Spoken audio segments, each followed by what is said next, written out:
A'udzu billahi minasyaitonir rajim. Bismillahirrahmanirrahim. Saya mulai dengan salam terindah dan termegah, sebuah salam dari surga. Assalamualaikum warahmatullahi wabarakatuh.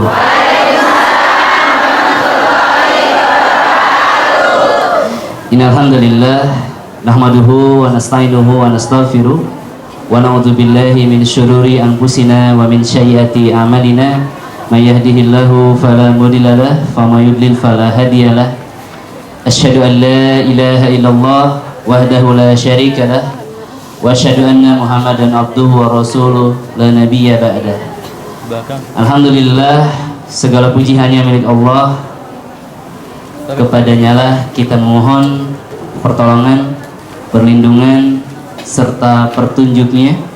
Segala puji hanya milik Allah, Rabb yang maha luas dan kekal kasih sayangnya.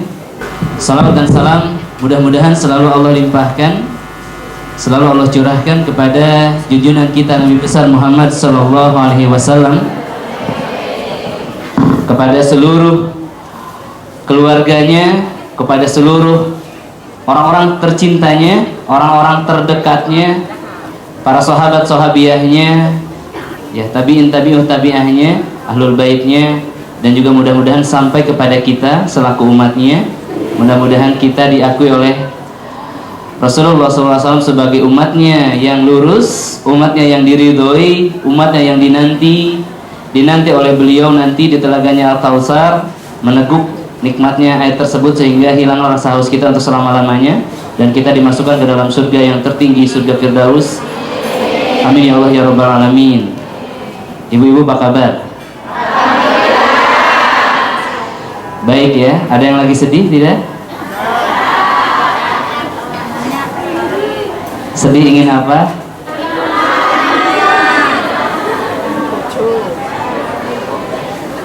Pulang kemana? Ke akhirat. Ada yang mau saya doakan? Untuk segera pulang ke akhirat maksudnya? Belum ya? Baik. Saya tanya sekali lagi, bagaimana kabarnya? Alhamdulillah. Kadang dalam kehidupan ini kita sedih terhadap sesuatu yang sepele. Betul nggak? Ya. Dan dunia ini adalah hal yang sangat sepele dibandingkan akhirat yang maha luas dan kekal. Makanya di awal saya memuji Allah Subhanahu wa taala dan mengajak ibu semuanya untuk memuji Allah Subhanahu wa taala yang maha luas dan kekal kasih sayangnya. Seandainya pagi ini ada yang sedang bersedih dengan sesuatu yang sepele tadi, sesuatu hal yang bernama dunia ini, maka mudah-mudahan Allah menyembuhkannya. Mudah-mudahan pulang dengan keadaan hati yang lapang, hati yang luas, dan menjadi istri yang taat kepada suaminya. Yang belum beristri mudah-mudahan segera mendapatkan suaminya. Yang suaminya hilang mudah-mudahan kembali ya. Mudah-mudahan Allah ganti dengan yang lebih baik. Kenapa yang aminnya lebih banyak ini? Lebih mengena ya. 90% barangkali muslimah di Hongkong ini sedih, betul nggak? Sedih apa bahagia? Sedang sedih ingin pulang, tapi nggak tahu pulang kemana. Pulang ke rumah ya. Kalau mau pulang harus ngapain? Harus persiapkan bekal yang banyak. Ya, karena kita akan berjalan menempuh negeri yang sangat jauh, mengarungi sebuah kehidupan yang maha hidup, kehidupan yang tidak ada kematian di sana. Jangan sampai kita isi dunia ini dengan tawa-tawa yang sesaat, kemudian nanti kita tukar dengan tangisan yang abadi di akhir. Ya Bapak Ibu semuanya, selamat datang kembali di pelatihan Rehab Hati Qur'ani, sebuah pelatihan yang mensinergikan antara motivasi, tazkiyah an-nafs, dan terapi Al-Quran. untuk menjemput sensasi kesembuhan dari langit dan menebarkannya di bumi. Ahlan wa sahlan, sekali lagi saya ucapkan kepada seluruh hamba-hamba Allah yang datang pertama kali di pelatihan Rehab Hati Qur'ani ini. Dan ahlan bik, selamat datang kembali kepada muslimah-muslimah yang berbahagia yang kecanduan dengan Rehab Hati ini. Dan selamat datang juga saya ucapkan kepada hamba-hamba Allah yang belum sembuh di pelatihan yang pertama dan kedua dan ketiga. Selamat datang di Rehab Hati chapter 4 ya. Ini sudah 4 kali datang, barangkali ada yang sudah 4 kali datang ya. Yang belum sembuh maka bersungguh-sungguhlah, karena kesembuhan dengan Al-Quran itu adalah sebuah sunnatullah, sebuah hal yang pasti ya, dan Allah Subhanahu wa Ta'ala yang menggaransinya. Rehab Hati ini merupakan sebuah sinergi pelatihan, motivasi, tazkiyah, dan terapi Al-Quran. Tadi goal daripada pelatihan ini adalah kolbu yang siap diterapi oleh Al-Quran ya. Baik, jadi saya ulangi, sihir itu ada 2. Yang pertama sihir dunia, sihir dari bangsa jin, dan sihir dunia. Orang yang kena sihir dari bangsa jin maka akan dekat kepada Allah, karena obatnya bukan dunia. Betul, ada nggak di dunia obatnya? Tidak ada. Sihir dunia itu akan menjauhkan kita kepada Allah. Quran Al-Karim tidak hanya menyembuhkan, namun mengubah kehidupan Anda. Anda harus tertarik, dan Anda sebetulnya sudah sangat tertarik. Bahkan meluangkan waktu liburnya, meluangkan uangnya, meluangkan konsentrasinya, melupakan masalah-masalah di luar. Anda sudah ada di ruangan yang sangat tepat saat ini, di hadapan saya, di majelis yang sangat tepat, dan Anda berhak sembuh. Adapun kalau pulang tidak sembuh, mudah-mudahan Allah berikan kesabaran di dadanya agar jiwanya kuat. Setelah jiwanya kuat, pasti setannya akan terhimpit dan pergi.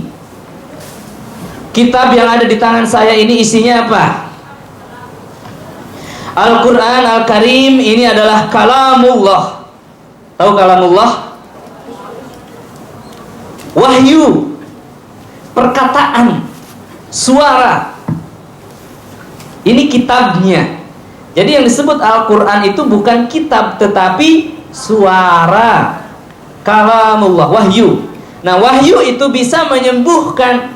Siapa yang mengatakan demikian? Allah Azza wa Jalla di dalam kitabnya. Ini ya, saya jelaskan sebelumnya sebuah kalimat yang besar. Bagaimana Al-Quran menyembuhkan? Pakai tanda tanya. How does the Quran work to heal, ya, to change our life? Begitu. Bagaimana Al-Quran menyembuhkan? Pertama kalimatnya dulu. Kenapa saya katakan bagaimana Al-Quran menyembuhkan? Bukankah Al-Quran ini sesuatu yang Allah ciptakan? Al-Quran bukan makhluk. Al-Quran adalah bagian daripada zat Allah Subhanahu wa Ta'ala, suara. Jadi dahulu Al-Quran itu diturunkan kepada siapa? Diwahyukan kepada Jibril. Wahai Jibril, bawa wahyu ini kepada Muhammad. Jadi Allah membaca berfirman, ya. Allah reveal the Quran. Allah mewahyukan Al-Quran kepada Jibril, lalu Jibril membawanya kepada Nabi Muhammad. Dibacakan kan? Dalam bentuk apa? Suara. Jadi suara dari langit ini dibawa kepada Rasulullah, dibacakan kepada Rasul, lalu Rasul membacakan kepada sahabatnya. Para sahabat ini membacakan Al-Quran kepada siapa? Generasi berikutnya, tabi'un tabi'ut tabi'ah, dan sampai kepada kita umatnya. Jadi ketika Al-Quran dibacakan dengan benar, maka itu adalah suara yang dahulu, kalamullah yang asli, karena Allah yang menjaminnya, tidak akan berubah, tidak akan hilang. Makanya syaitan takut. Lihat ada berapa syaitan yang menyerang tadi ketika saya baca Al-Quran. Ada lebih dari 7. Di Palopo ada 12 setan sekaligus datang menyerang, menghentikan bacaan. Jadi ketika Allah Subhanahu wa Ta'ala berfirman dalam Al-Quran ini, wa nunazzilu minal Qur'ani ma huwa shifaa'un wa rahmatun lil mu'minin. Al-Quran ini diturunkan, ya, sebagai shifaa'un wa rahmah kepada orang-orang yang beriman. Al-Quran diturunkan sebagai obat dan rahmat kepada orang yang beriman. Ibu, yang harus diperhatikan adalah Allah sudah menggariskan, menjadikan Al-Quran ini sebagai obat, itu yang pertama. Artinya sunatullah daripada Quran ini menyembuhkan salah satunya. Ya, air. Boleh pinjam airnya satu, aqua. Bukan aqua, apa sih namanya? Bukan.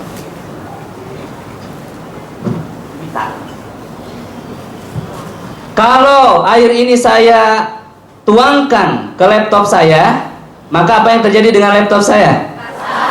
Siapa yang membasahi? Air atau Allah? Air. Allah menjadikan sunatullah.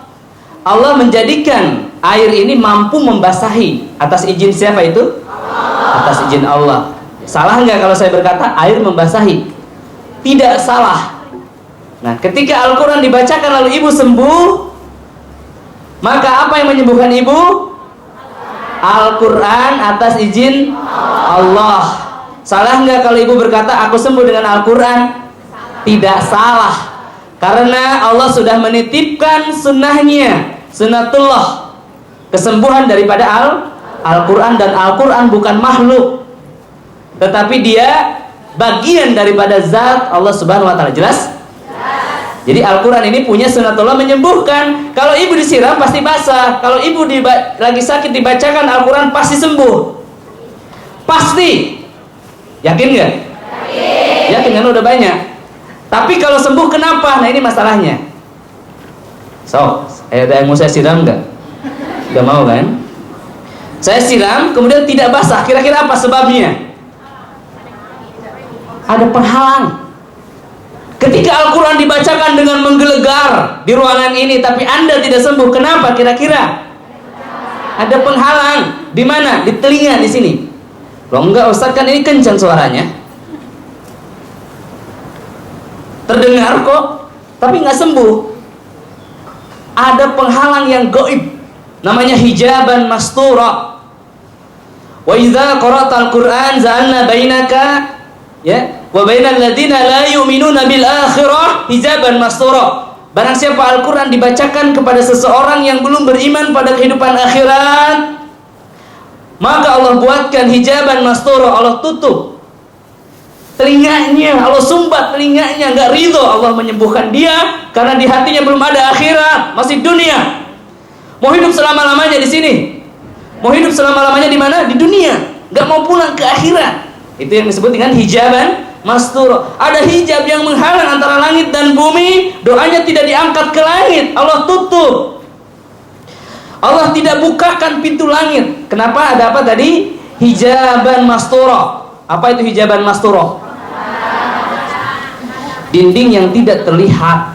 Nah ini teman-teman semuanya, kita lihat, kita buktikan pada diri kita sendiri. Jangan fokus pada plastik, fokus ke sini. Fokus ke sini, ilmunya di sini, bukan ada dalam plastik ya. Bagaimana Al-Quran ini menyembuhkan? Sebentar, sabar sedikit saja, begitu ya. Nah ini saya ingin begini sebetulnya dari tadi. Baik. Bagaimana Al-Quran menyembuhkan? Ada ribuan, ada jutaan orang yang sembuh dengan Al-Quran, ya. Ada banyak pasien-pasien saya, terutama jomblo menahun, yang sembuh daripada jomblo menahunnya karena Al-Quran. Ini masih muda, ini belum ya. Banyak orang yang cerai, ya. Bukan cerai, jangan dulu. Banyak orang yang sulit punya anak. Ternyata Masya Allah hanya beberapa saat dia sudah SMS saya, sudah mengandung Ustaz, bahkan sudah lahir, minta nama ke saya. Banyak sekali. Ya. Banyak orang yang punya penyakit menahun, secepat kilat sembuh. Siapa yang menyembuhkan? Allah Azza wa Jalla. Tapi ada metodologinya, caranya. Makanya Anda berkumpul di sini, perhatikan, jangan ngantuk. Suara saya udah paling tinggi ini, paling depan ngantuk sendiri ya. Yang ngantuk selamat jalan. Kemana? Selamat jalan-jalan. Ya. Setidaknya ada 5 rahasia, ada 5 tahapan bagaimana dia bekerja Al-Quran. Yang pertama, bacakan Al-Quran dengan suara yang keras. Wasyamsi wa duhaha والقمر إذا تلاها والنهار إذا جلاها والليل إذا يغشاها والسماء وما بناها والأرض وما طهاها ونفس وما سواها فألهمها فجورها وتقواها قد أفلح من زكاها وقد خاب من دساها. Begitu. Baca yang bagaimana? Yang kokoh bacaannya, begitu ya. Baik, ibu-ibu. Yang pertama tadi bacakan dua suara yang lantang, jangan malu-malu. Kalau teriak aja kenceng, nangis kenceng, tapi baca Quran pelan-pelan. Ya, untuk terapi ini ya. Baik, jadi bacanya jangan pelan-pelan. Yang kedua, bacakan dengan niat untuk menyembuhkan dia, menterapi jiwa dan raganya, lahir dan batinnya. Jangan hanya menterapi penyakitnya tetapi jiwanya. Yang ketiga, Anda butuh teknik yang ampuh, dan teknik yang paling ampuh adalah yang dimiliki oleh Rasulullah SAW, manusia terbaik di semesta raya ini. Jangan ambil metodologi di luar sunnah, karena itu akan membahayakan Anda dunia akhirat. Ya, ini yang ketiga. Kenali musuh Anda. Musuh Anda adalah setan. Kekuatannya ada pada maksiat yang Anda lakukan di masa lalu. Bohong kalau orang yang kena sihir tidak punya dosa, bohong sekali. Karena pintu masuknya setan itu dari dosa yang terbuka, aurat yang terbuka, sholat yang terlalaikan, pembangkangan kepada suaminya, durhaka pada ibunya. Dosa-dosa besar kan? Apalagi kira-kira banyak hal. Itu adalah pintu masuknya sihir. Ustaz, saya kan disihir orang. Iya, disihir orang. Tapi sihir itu masuk ke dalam kolbu kita ada sebabnya, ada pintu yang terbuka. Kenali musuh Anda. Musuh kita adalah setan. Tidak mungkin mau diruqyah tetapi masih telanjang tubuhnya. Begitu ya. Ini agar syarat apa? Al-Quran masuk ke dalam dirinya. Kemudian yang terakhir, hancurkan perisai dalam diri Anda. Perisai ini tadi apa? Hijaban masturah, hal-hal yang menghalang doa ini terangkat ke langit. Salah satunya hubud dunia, kecintaan kepada dunia. Karena Allah sudah gariskan, barang siapa Al-Quran dibacakan kepada orang-orang yang belum beriman pada kehidupan akhirat, maka Allah akan buatkan apa tadi? Hijaban masturah. Allah buatkan dinding yang tidak terlihat. Seberapa kuat Al-Quran dibacakan, maka dia tidak akan tembus ke dalam jiwanya. Tidak akan. Malah setannya bilang gak mempan, gak mempan, gak mempan. Iya. Malah ibu sendiri bilang, gak mungkin, kayaknya gak terjadi apa-apa. Ada banyak bisikan di dalam diri kita, tidak mau fokus ya. Ini dia 5 hal. Teman-teman, lihat ke depan. Pertama, lafaz Al-Quran ya, atau bacaan Al-Quran inilah senjata yang tajam buat setan. Kalau Anda bisa baca Al-Quran, maka Anda sudah punya satu senjata. Hafal Al-Fatihah nggak? Hafal. Satu senjata. Hafal ayat kursi? Hafal. 2 senjata. Hafal Al-Falaq? Anas? Kulhu? Kalau Anda hafal 5 bacaan ini, artinya Anda punya 5 senjata. Namun senjata ini harus digunakan, harus dibaca, harus dipegang dengan tangan yang kuat. Ya lihat, senjatanya tajam, tapi tangannya luka. Bisa ampuh nggak senjata ini? Tidak. Bacaan Quran Anda bagus, jiwanya luka, sedih, terluka jiwanya. Bisa kuat nggak bacanya? Tidak akan kuat. Itu ya. Jadi sehat jiwanya. Dan jiwa hanya akan sehat dengan tauhidullah yang benar, dengan akidah yang murni. Ingat ya, tidak semua ustadz-ustadz yang datang ke sini ini benar. Hati-hati, ada yang bawa akidah Syiah, hati-hati. Cari tahu di internet mudah. Apa ciri-cirinya? Kenali oleh Anda. Ya, kenali juga paham-paham lain yang sesat. Baik. Apa tadi? Yang kedua, pegang dengan tangan yang kuat. Yang ketiga apa tadi? Teknik yang ampuh. Jadi ketika Anda sudah punya pedang, dipegang pedang ini, sudah berani, maka lakukanlah bagaimana cara memainkan pedang ini. Begitu ya. Baru yang keempat apa? Kenali musuhnya. Kelemahannya apa musuh kita, agar kita bisa menebus kepada titiknya. Kelemahannya apa? Di dadanya misalnya. Baru yang terakhir, ingat bahwa ada perisai dalam diri kita yang harus dibuka. Kalau pisaunya bagus, pegangannya kuat, caranya ampuh, kemudian tahu kelemahannya di jantung, tetapi ada rompi besi misalkan, maka tidak akan pernah tembus. Rompinya harus dibuka. Itu ibu, itu adalah 5 hal ya. Yang pertama, lafaz Al-Quran yang baik. Lihat, saya akan peragakan bagaimana Al-Quran ini bekerja pada tubuh kita. Apa yang ibu rasakan ketika melihat gambar ini? Ada yang merasa dingin nggak? Rasanya gimana? Selain panas apa? Gersang. Selain gersang? Haus. Terus? Lapar. Terus? Baik. Ada yang bahagia nggak lihat gambar ini? Baik. Untuk membuktikan Anda normal atau tidak, kita lihat gambar berikutnya. Ya. Itu normal ya, yang bersuara ini normal ini. Yang nggak bersuara saya nggak tahu ini lagi apa dia. Bagaimana rasanya?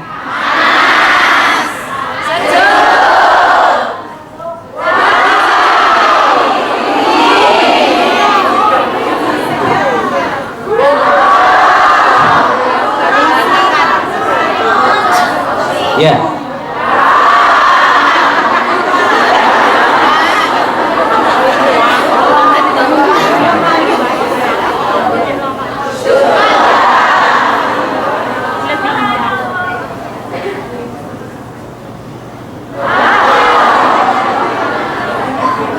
Kenapa senyum lihat ini?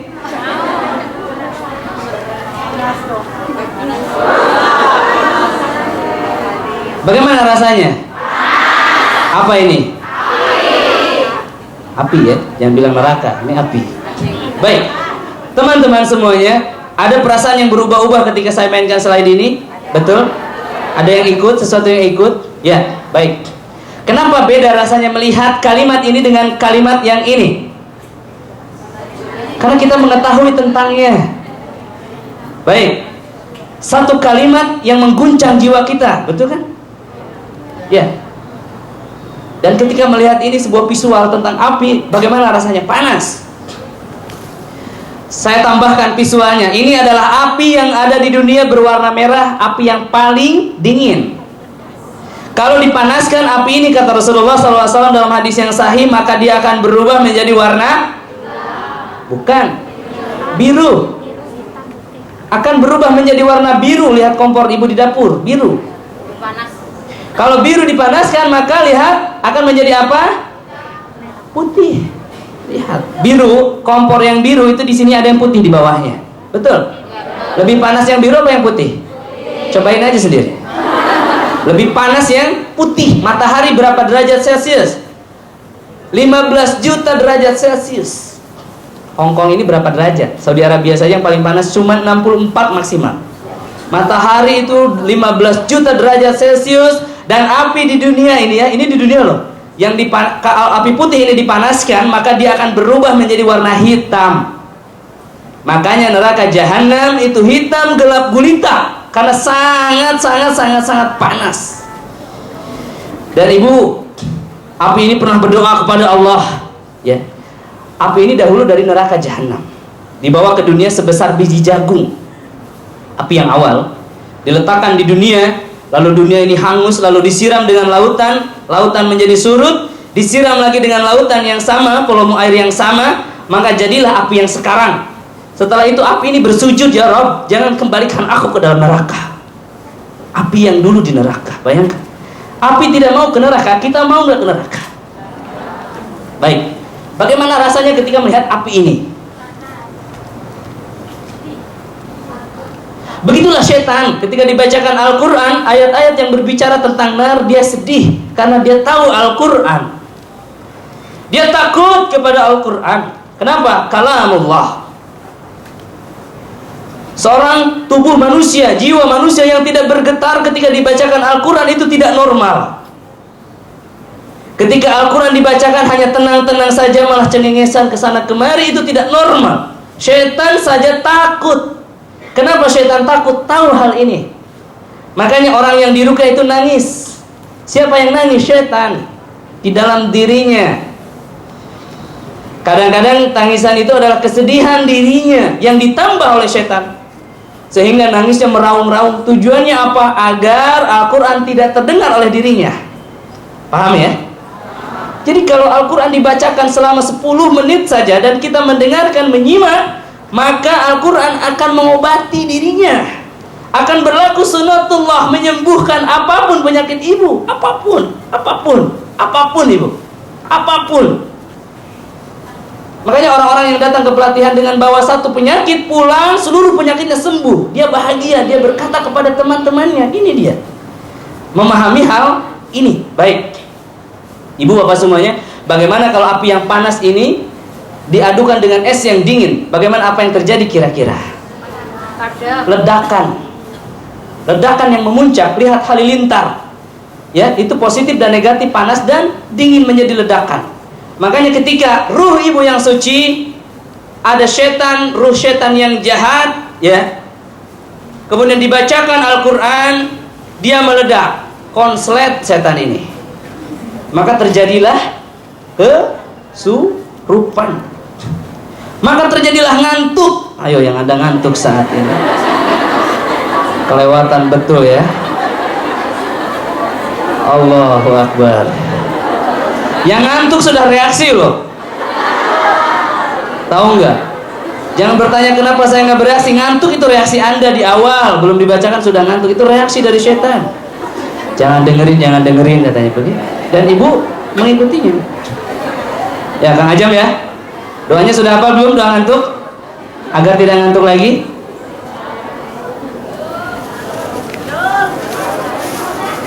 Ayo. Apa doanya? Gimana doanya? Bismika Allahumma ahya wa bismika. Itu doanya. Kelewatan betul ini, ngantuk ya Allah ya Allah. Baik. Nah sekarang kita tes jiwanya, mau nggak? Normal nggak jiwanya gitu ya?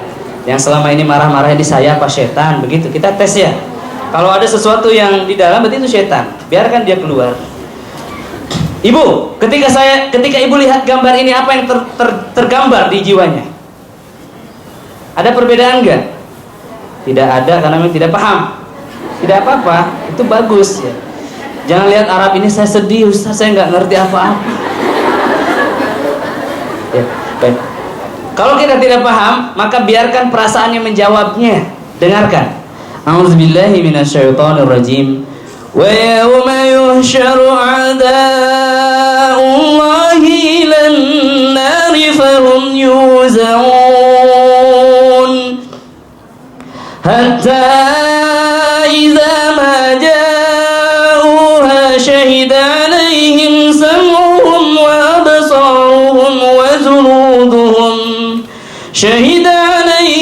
سمعهم وأبصارهم وجلودهم بما كانوا يعملون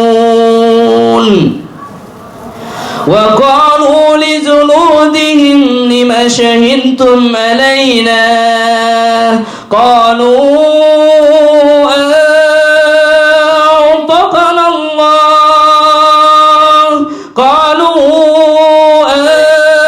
أنطقنا الله الذي أنطق كل شيء وهو خلقكم أول مرة وإليه ترجعون. Tutup matanya, tundukkan jiwanya, lalu rasakan apa yang terjadi. وَمَا كُنْتُمْ تَسْتَتِرُونَ أَنْ يَشْهَدَ عَلَيْكُمْ سَمْعُكُمْ وَلَا أَبْصَارُكُمْ وَلَا جُلُودُكُمْ وَلَكِنْ ظَنَنْتُمْ أَنَّ اللَّهَ لَا يَعْلَمُ كَثِيرًا مِمَّا تَعْمَلُونَ وَذَلِكُمْ ظنكم الذي ظننتم بربكم أرداكم فأصبحتم من الخاسرين فإن يصبروا فالنار مثوى لهم وإن يستعتبوا فما هم من المعتبين وقيضنا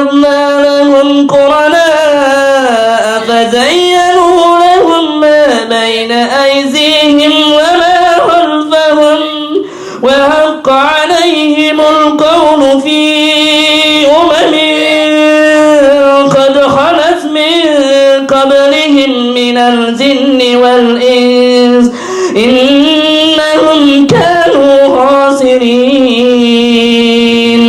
وقال الذين كفروا لا تسمعوا لهذا القرآن والغوا فيه لعلكم تغلبون فلنذيقن الذين كفروا عذابا سديدا ولنجزينهم أسوأ الذي كانوا يعملون ذلك جزاء أعداء الله النار لهم فيها دار الخلد جزاء بما كانوا بآياتنا يجحدون وقال الذين كفروا ربنا أرنا الذين أضلانا من الجن والإنس نجعلهما تحت أقدامنا ليكونا من الأسفلين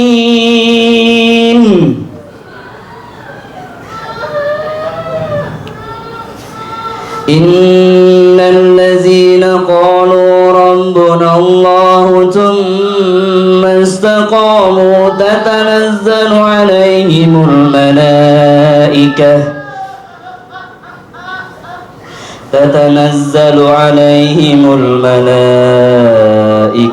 ألا تخافوا ولا تهزنوا وأبصروا بالجنة ألا تخافوا ولا تهزنوا وأبصروا بالجنة التي كنتم توعدون. Simak, jemput ayat ini. Nahnu awliyaukum fil hayatid dunya wa fil akhirah ولكم فيها ما تستهي أنفسكم ولكم فيها ما تدعون نزلا من غفور رحيم ومن أحسن قولا ممن دعا إلى الله وعمل صالحا وقال إنني من المسلمين ولا تستوي الحسنة ولا السيئة ادفع بالتي هي أحسن فإذا الذي بينك وبينه عداوة كأنه ولي حميم وما يلقاها إلا الذين صبروا وما يلقاها إلا ذو حظ عظيم وإما ينزغنك من الشيطان نزغ فاستعذ بالله إنه هو السميع العليم. Takbir, takbir, takbir. Ya, Mbak yang tadi ngantuk terus kan? Keluar setan. Ya, bangun Mbak. Mbak siapa suruh bangun? Ya. Bagaimana rasanya? Apa yang terjadi pada dirinya, pada tubuhnya, pada matanya, pada tenggorokannya, pada tubuhnya, pada jiwanya, pada kolbunya? Coba angkat tangan yang menangis, yang sampai menetes air matanya. Coba angkat tangan. Coba angkat tangan. Jangan malu-malu. Anda yang beruntung hari ini. Lihat, banyak sekali. Coba angkat tangan yang cuma bergetar saja tubuhnya. Coba yang sudah hampir muntah. Ayo jin-jin yang di perut, kamu naik ke dada dan keluar sekarang. Jin yang di dada naik ke tenggorokan dan keluar kalian sekarang. Ayo keluar. Baik, semuanya ya. Ini dia. Bagaimana ketika Al-Quran dibacakan? Fokus di sini ya. Boleh fokus lagi ke sini. Takbir, takbir, takbir. Ya, lihat ke depan. Lihat ke depan. Ya. Lihat ke depan, teman-teman. Lihat ke depan. Lihat ke depan. Lihat ke depan. Wa yauma yuhsyaru a'da'ullahi ilan nari fahum yuzaun. Ingatlah sebuah hari, di sebuah hari, Al-Kisah di sebuah hari ya, di mana musuh-musuh Allah itu diseret ke dalam nar. Fahum yuzaun, lalu dipisah-pisahkan berdasarkan dosa-dosa mereka. Yang durhaka kepada ibunya dikumpulkan di sana, yang durhaka pada suaminya dikumpulkan di sana. Ya. Yang pemakan harta riba dikumpulkan di sana. Yang tukang mencuri dikumpulkan di sana, dikumpulkan berdasarkan dosanya. Ini hanya munafik, ini kafir, ini ahlul bid'ah wal hawa, ya macam-macam dikumpulkan. Kemudian syahida alaihim sam'uhum wa absaruhum wa juluduhum. Lalu bersaksilah pendengaran mereka, bersaksilah penglihatan mereka, bersaksilah kulit-kulit mereka. Coba angkat tangan yang merinding saat dibacakan. Kulit-kulitnya. Lihat, bersaksi kulit-kulit kita. Tentang apa kira-kira? Tentang aib-aib kita, tentang alasan kenapa dimasukkan ke dalam nar. Ini siapa yang bilang ini? Allah Subhanahu wa taala dalam Al-Qur'an, Ibu, mengisahkan tentang sebuah hari di mana? Dalam neraka. Ibu tadi nggak tahu kan? Tapi tubuh kita tahu, betul nggak? Hati kita tahu, betul nggak? Atau setan dalam tubuhnya tahu sehingga keluar. Ini yang terjadi. Mengagumkan tidak Al-Quran ini? Sangat mengagumkan. Ini baru satu hal dari jutaan hikmah dalam Al-Quran. Ibu-ibu ya, yang barusan udah mau keluar, biar keluar. Nanti sebentar dulu, tahan dulu buat nanti lah. Tahan dulu belum, ini belum ruqyah ya. Maksud saya itu alhamdulillah hijaban masturnya sudah terbongkar. Betul nggak dalam hatinya ada niat mau sedekah? Betul nggak? Itu baru satu loh. Tazkiyah an-nafs salah satunya sedekah. Salat, haji, ya, umroh itu tazkiyah an-nafs, itu membersihkan jiwa. Betul, apa lagi Bang Ajam? Puasa. Ya, banyak hal tazkiyah an-nafs. Taubatan nasuha, membersihkan apa ini? Hati, qalbu. Nah, ibu tadi yang sudah berniat, ya Rob, aku benar banyak dosa, aku mau tobat. Itu sudah mulai terbersihkan. Hijaban masturah penghalangnya sudah terbongkar, maka ketika Al-Quran dibacakan ini masuk, nyesep kemana? Ke qalbunya. Betul nggak? Terasa nggak? Ini yang baru, yang masih tenang-tenang aja, bukan berarti tidak ada setan ini. Barangkali di situ setan yang paling gede. Belum mengkang. Begitu, belum. Begitu. Jangan takut-takuti ya. Memang kita harus takut, Ibu. Bagaimana kalau setan ini nempel sampai sakaratul maut, membelokkan kita ke dalam neraka? Sementara syaitan itu tidak mengganggu kita kecuali disebabkan oleh tangan kita, kesalahan kita di masa lalu. Ya, teman-teman semuanya, boleh saya lanjutin nggak? Boleh. Kita simak ayat ini. Di mana ayat ini bercerita di mana? Di bibir jurang neraka. Ketika manusia itu diseret, ya lihat. Wa yauma yuhsyaru a'da'ullahi ilan nar. Al-yaum di sebuah hari, yuhsyaru itu yang diseret, dikumpulkan. A'da'ullah, musuh-musuh Allah. Kemudian ke dalam neraka, fahum yuzaun, lalu dipisah-pisahkan, lalu bersaksilah syahida ya. Bersaksilah penglihatan, pendengaran, penglihatan dan kulit-kulit mereka. Kemudian manusia itu bertanya kepada kulitnya, lihat ayat ini. Wa qalu li zunudihim lima syahidtum alaina. Wahai kulit, kenapa kamu bicara tentang aib yang aku sembunyikan? Begitu. Kemudian kulit menjawab, qalu antaqana Allah. Allah lah yang membuat kami bicara, dan Allah juga yang menciptakan kamu. Allah yang membuat semua makhluk bicara, Allah yang menciptakan kamu, dan Allah sekarang mengembalikan kamu. Begitu kan?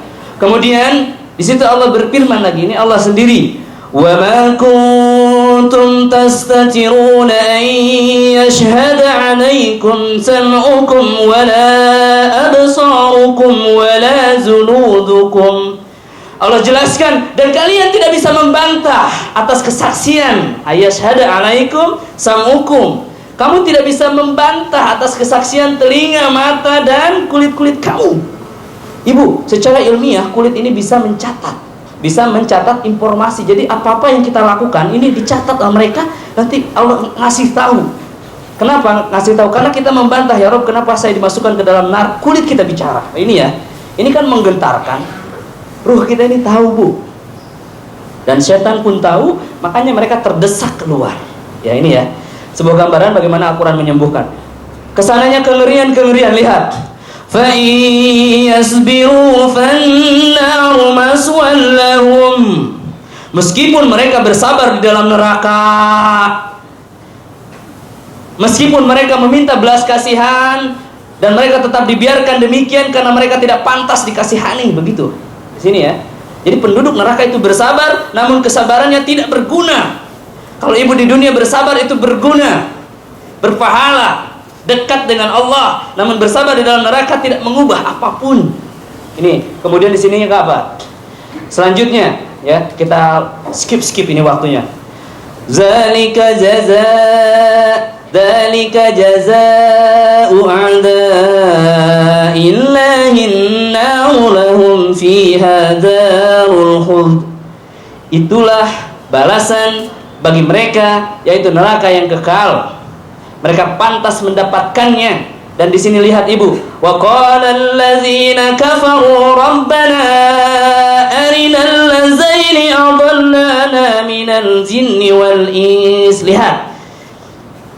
Dan di sana orang-orang kafir itu berdoa kepada Allah, Rabbana arinal lazaini adallana minal jinni wal ins. Dan di sana orang-orang yang dahulu di dunia ingkar, yang masuk ke dalam neraka, kita kalau masuk ke dalam neraka nanti akan berdoa, ya Rabb, tunjukkanlah kepadaku makhlukmu yang dulu menggiring aku ke dalam neraka dari jin dan manusia. Lihat, minal jinni wal ins. Jadi setan itu ada setan di kalangan jin dan setan kalangan manusia. Ibu ya, jangan selalu melulu menyalahkan jin, ini kasihan ini, disalahin mulu jin. Ada jin dari bangsa, ada setan di kalangan bangsa jin dan setan di kalangan manusia. Apa selanjutnya? Naj'alhuma tahta aqdamina liyakuna minal asfalin. Agar aku injak-injak mereka hingga mereka masuk ke dalam neraka yang paling dalam. Jadi kita ini nanti ribut, Bu, sama orang-orang. Misalkan ibu dijerumusin ke neraka oleh suaminya, kita itu marahan sama suami, kita ribut. Suami kita injak-injak. Begitu. Setan sama setan berantem di neraka, tapi tidak ada gunanya. Ini ya, jadi menggambarkan ayat yang dahsyat yang menggambarkan neraka. Lihat ke sini ya. Ini sebaliknya. Coba saya minta tidak boleh kerasukan ya, belum saatnya ini.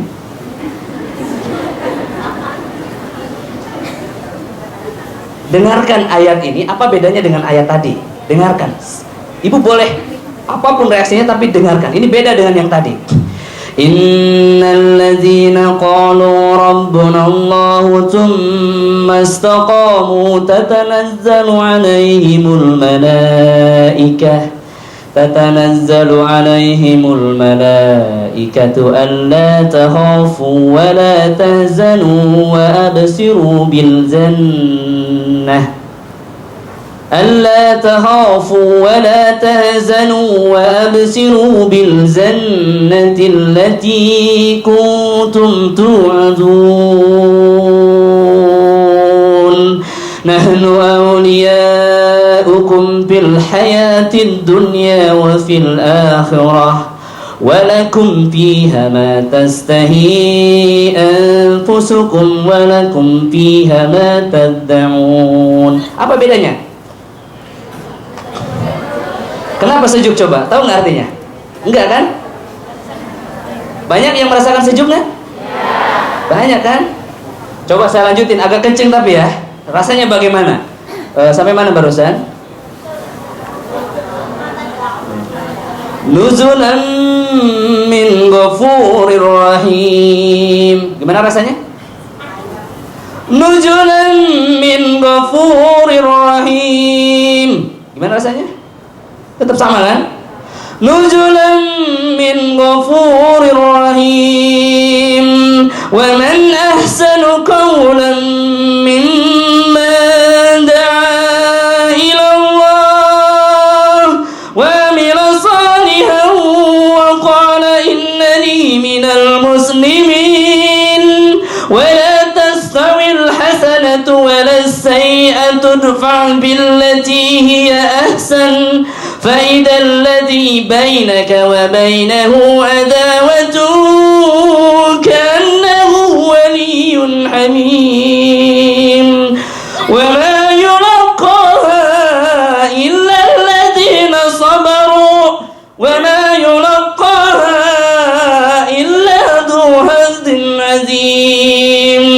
Wa inna yanzaghannaka minasy syaitani nazghun fasta'id billah innahu was-sami'un 'alim. Gimana rasanya? Ya, sedih kan? Beda, bergeser dikit kan? Dari sejuk ke sedih kan? Tidak panas kan? Dua hal yang berbeda. Ayat ini bercerita tentang neraka. Ayat ini bercerita tentang orang mukmin. Kita lihat sebentar saja. Innal ladzina qalu rabbuna Allah. Dan orang-orang yang berkata Allah adalah Rabb saya, yang menyimpan Allah di dadanya, yang menyimpan Rasulullah di dadanya, yang menggenggam sunnah dengan gigi gerhamnya, ya.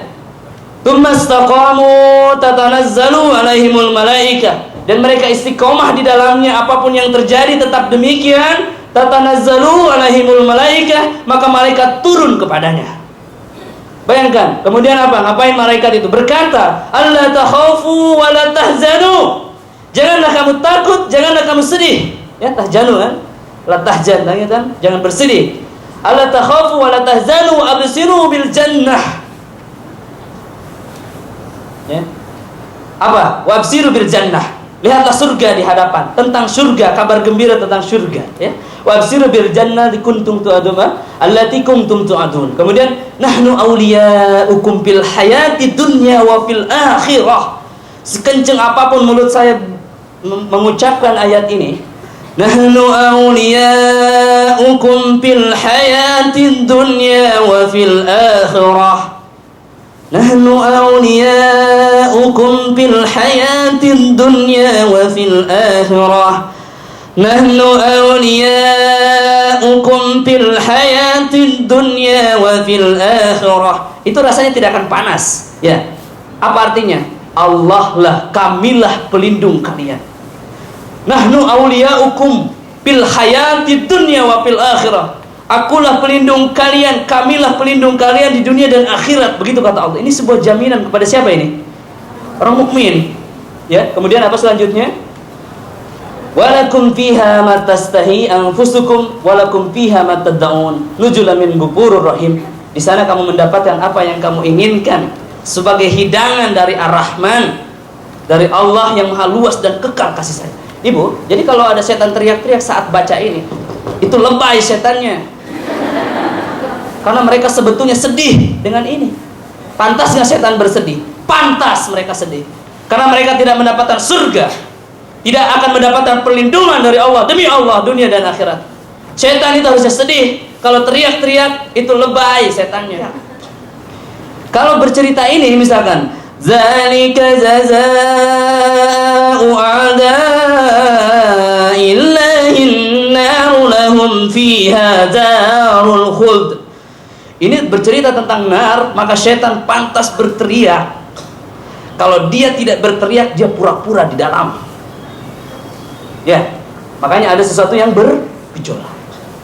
Anyway, Bapak Ibu semuanya, Ibu-ibu semuanya, Ibu paham atau tidak, maka Al-Quran ini berpahala, mengundang rahmat Allah. Ya, per hurufnya dinilai pahala. Jadi ketika mendengarkan dengan niat mengundang rahmat Allah akan turun, asal di hatinya tidak ada penghalang. Coba rasakan.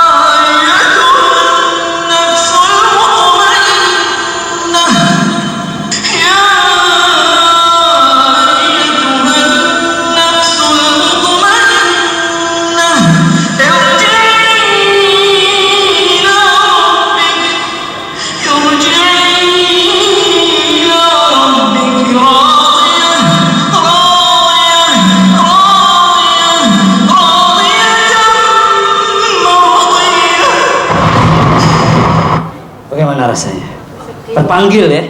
Ini Bapak Ibu semuanya, ya. Ini sebuah gambaran tentang Al-Quran Al-Karim yang agung. Jadi Al-Quran ketika dibacakan, Al-Fatihah sekalipun, ketika dibacakan kepada tubuh itu ada imbasnya dengan syarat 5 tadi. Pertama, dibacakan dengan kencang karena suara, ya. Kalam. Kemudian apa tadi? Niatnya apa? Baik, ya. Niatnya untuk menyembuhkan. Yang ketiga apa? Dengan cara yang sunnah yang pernah Rasul contohkan. Yang keempat, tahu kelemahan, kekuatan setan ini apa. Apa kekuatan setan? Maksiat kita. Tidak ada setan yang kuat. Siapa bilang ada setan yang kuat? Yang ada itu maksiat kita yang kuat. Kita yang jauh dari yang maha kuat. Allah sudah jamin setan itu lemah. Ya, inna kaida syaitani kana dhaifan. Sesungguhnya setan itu lemah. Tadi nih Kang Ajam bilang, kalau sihir itu kuat, Bu, kita sudah mati, Bu. Kalau setan itu kuat, saya nggak sampai ke Hong Kong, pesawatnya diguncang-guncang sama setan, gitu kan? Ya, saya bolak-balik ke Hong Kong aman. Alhamdulillah. Ya. Saya khawatir tidak bisa bertemu ibu-ibu di sini yang sudah bayar tiket. Tapi alhamdulillah Allah jamin sampai di sini. Artinya apa? Allah selalu ada pada kita. Nahnu awliya'ukum fil hayati dunya wa fil akhirah. Allah pelindung orang mukmin di dunia dan akhirat asal kita mau mengikuti seruan-seruan daripada Allah Subhanahu wa taala. Baik, membangun niat dan keyakinan, tekniknya baik, tekniknya sesuai sunnah Rasul ya. Kalau ibu mau meruqyah nanti cukup sentuhkan tangannya sambil baca, ada juga sambil dipencet titik-titik peredaran darah, sambil ditiupkan, ditepuk dan diusap. Ini tidak saya trainingan karena waktunya sedikit, ini gambaran saja ya. Dan doa itu senjata. Jadi intinya Bu, saya mendoakan ibu, doa ini larinya kemana? Ke langit. Dan langit akan tertutup kalau tidak memenuhi syarat doa tadi ya. Hijab, akan ada hijab. Wudhulah, menghadap kiblat, mengangkat tangan, beristighfar, bersolawat. Sebelum berdoa ini mengucap hamdalah. Jadi memohon kepada Allah dalam keadaan ridho. Jangan ya Allah, saya sakit hati ya Allah, saya kecewa ya Allah. Jangan begitu, bersyukur dulu. Ya Rob, terima kasih ya Rob, Engkau telah berikan kepadaku suami yang selingkuh ya Rob, yang dengannya aku mengetahui betapa sakitnya diselingkuhin itu, dan aku tidak mau selingkuh lagi. Ya Rob, begitu. Yang memiliki hati, yang membolak-balikan hati, balikanlah hati suamiku kepadaku. Jadi bersyukur dulu ya. Jangan marah-marah dulu. Coba ibu mau gajian ke bosnya, marah-marahin dulu bosnya, bagi ngasih nggak gaji? Enggak, puji-puji dulu dia, rayu dulu baru minta. Begitu ya. Hamdalah dulu. Alhamdulillah ya Rob, terima kasih ya Rob, terima kasih sekali ya Rob. Anakku membantah kepadaku ya Rob. Terima kasih sekali ya Rob, padahal aku dulu mengandung dia, melahirkan, nenenin, ya, disekolahin, di ngajiin, udah besar membantah. Terima kasih ya Allah, hatur nuhun ya Allah. Terima kasih ya Rabb memberikan anak yang membantah, yang dengannya aku tahu bahwa aku selama ini suka membantah kepadamu ya Rabb. Begitu. Ya, ibu ya. Terima kasih ya Rabb, suamiku selalu membantah kepadaku ya Rabb. Barangkali aku selalu membantah kepadamu. Begitu. Jadi awali dengan ucapan apa? Hamdalah. Ya. Alhamdulillah ya Rob, aku sudah di Hong Kong ya Rob, orang lain mah di Indonesia ya Rob. Terima kasih ya Rob, aku sudah puas di Hong Kong, aku mau pulang saja ya Rob. Nanti Allah beri jalan pulang. Begitu ya. Kemudian apa? Sedekah. Ya, sedekah. Bersungguh-sungguh. Sebagai apa? Simbol melepaskan dunia dari hatinya. Ya. Kemudian tadi yakin dan bersungguh-sungguh di waktu ijabah ya. Waktu ijabah ini kapan? Sepertiga malam. Kalau tidak mampu bangun malam, sore menjelang maghrib, mudah kan? Dan dari maghrib sampai isya. Terus setiap habis sholat wajib. Banyak kan? Kapan lagi? Antara azan dan iqamah. Kenapa demikian? Artinya dia sholat tepat waktu. Ya. Jangan antara azan dan beriqamah berdoa setelah itu lari. Nggak begitu. Antara dua khutbah Jumat, artinya dia sedang mendengarkan khutbah Jumat. Begitu ya. Kemudian kapan lagi? Ayo, saat hujan, mengetahui bahwa itu rahmat Allah Subhanahu wa taala. Kalau ibu di Hong Kong lagi hujan, ibu larilah. Hujan-hujanan itu bagus buat kesehatan. Al-Anfal ayat 11 ya, hujan itu mengusir setan. Ibu bacalah tafsirnya, terjemahannya. Ustaz, saya hujan-hujanan kok jadi sakit, berarti setan dalam tubuhnya sakit. Ustaz, dibacakan Al-Quran kok jadi sakit, setan dalam tubuhnya sakit. Ngapain Ustaz kalau begitu? Diopname? Bukan, bacakan lagi agar mati setannya.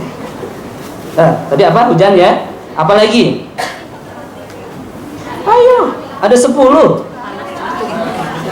Saat-saat sujud terakhir dalam sholat, ya, artinya sehabis sholat, dalam tangisan dalam sholat, saat semua orang tidur kita bangun, begitu menangis di hadapan Allah, bukan curhat kemana-mana, jadi ahwat curhater. Cari suami itu bukan di Facebook, tau nggak? Ya, bukan di Facebook. Apa? Iya. Bukan di Facebook. Cowok soleh itu nggak Facebookan. Ya, baik. Selanjutnya, maksudnya nggak ngegombal gitu di Facebook, apalagi inbox-inboxan. Iya, begitu. Baik, paham ya? Berikutnya apa tadi? Saat teraniaya, Ustadz sakitnya tuh di sini. Nah, yang sakit di sini itu jadikan senjata untuk apa? Berdoa. Doakan yang baik. Ya. Satu lagi apa? Saat safar. Anda semua saat safar. Safar itu apa? Saat dalam perjalanan. Musafir. Ya. Bagaimana kalau 12 tahun safarnya? Kata Bu Nuris ya. Itu sudah mukim. Ya. Versi Allah itu 3 hari ya. Jadi saat safar mengadakan perjalanan untuk fisabilillah. Ya. Ingat kata Rasulullah, barang siapa mati saat dia mencari nafkah untuk anaknya, dia syahid. Ya. Barang siapa mati membela hartanya, dia syahid. Barang siapa mati saat menuntut ilmu, dia syahid. Begitu. Barang siapa mati dalam membela agama, dia syahid. Tapi yang mencari nafkah itu laki-laki. Yo. Boleh komentar ya. Laki-laki. Perempuan hanya diizinkan boleh keluar rumah selama berapa jam? 24 jam. Ya. Lebih dari 24 jam harus ada muhrimnya. Saya ulangi ya, telinganya denger gak nih? Seorang muslimah boleh keluar tanpa suaminya, tanpa muhrimnya selama berapa jam? 24 jam. Lebih dari 24 jam harus ada muhrimnya. Pernah ke haji nggak? Di haji itu ada, harus masuk ke sana harus ada muhrimnya. Karena haji pun tidak boleh, ya, tidak boleh karena harus ada muhrimnya. Bagaimana Ustaz, saya sudah 2 tahun. Kalau tidak tahu tidak apa-apa. Kalau sudah tahu tidak mau tahu, ayo bagaimana? Seperti tadi, diseru tidak mau diseru. Bagaimana solusinya? Ayo. Bagaimana solusinya? Mau saya beritahu nggak? Dengerin dulu. Solusinya bagaimana? Berdoa kepada Allah. Ya Rabb, tunjukkanlah aku jalan pulang. Berdoa gitu, ada yang berdoa gitu kan? Gak ada kan, karena betah di sini kan? Itu letak kesalahannya. Ya, bagaimana orang yang kerja di bank lalu tahu dia riba, berdoa pada Allah, ya Rabb, berikanlah kepadaku pekerjaan yang lebih baik.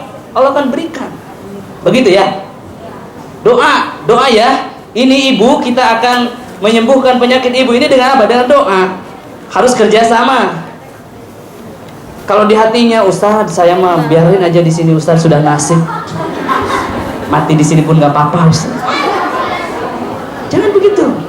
Ya. Ya Rob, tunjukilah kepadaku jalan pulang. Ya Rob, tunjukilah kepadaku jalan agar aku ridho kepadamu. Engkau ciptakan aku sebagai wanita yang bersyukur kepada suaminya. Tuh. Begitu. Allah tunjukkan, insya Allah. Bukan nyuruh pulang ya. Bukan nyuruh pulang, tapi berdoalah, simpan di hatinya, ya. Nanti kalau ketemu saya, Ustadz, saya belum ketemu jalan pulang, Ustadz. Nanti di sana saya akan bilang, Kalau ibu merasa hidupnya sulit, artinya Allah belum memudahkan ibu. Ya, kalau sulit jodohnya, sebenarnya gampang cari jodoh itu. Allah belum memudahkan. Tapi dekati Allahnya, ya. Jangan dekati calonnya.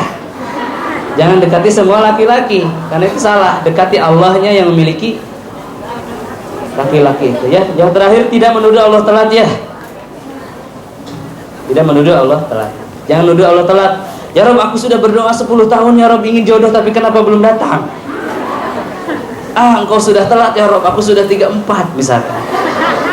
Jangan begitu ya. Jangan menuduh Allah telat. Mau saya kasih tips juga nggak? Yang jomblo menahun mau kasih tips? Mau? Tipsnya adalah, pertama, menyadari bahwa jomblo menahun itu penyakit. Ya, penyakit apa? Jiwa. Ya, astagfirullahaladzim. Iya, kalau ibu menyadari bahwa jomblo menahun itu penyakit jiwa, maka tidak mau dibilang sakit jiwa, betul nggak? Maka dia akan mencari jalan untuk sembuh. Satu-satunya cara untuk sembuh dari jomblo menahun adalah dengan menikah. Kalau ibu berpikir jomblo keren, nah dia tidak akan sembuh dia. Dulu saya begitu, penyakit saya begitu, jomblo itu keren, makanya saya nggak sembuh-sembuh. Tapi alhamdulillah sudah sembuh. Doain ya Bang Ajam ya. Ya baik. Ya, ini dia, tidak menuduh Allah telat. Kenali musuh Anda. Musuh kita adalah setan, ya. Setan artinya kita harus memerangi mereka. Jangan terus-menerus bertahan, perangi mereka semampu kita, ya. Jangan saat ini bilang setan itu musuh, nanti di rumah bersahabat lagi dengan mereka. Begitu ya. Jangan demikian.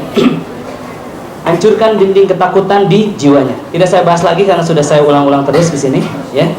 Kemudian ya, inna syaitana lakum adu fatahhiduhu aduwan. Sungguhnya syaitan itu musuh bagimu, perangilah oleh kamu. Ini konsep rehabati. Pertama, bacakan Al-Qur'an ini dengan suara yang kelas, bukan bisik-bisik maksudnya. Kemudian niat dengan teknik yang baik sesuai sunnah Rasul. Kenali musuh Anda yaitu syaitan dan hancurkan perisainya, ya. Apa itu? Itu bisa di-copy nanti presentasinya, ya. Dan ini sekali lagi presentasi full ini ada 160-an slide, bisa disaksikan di YouTube.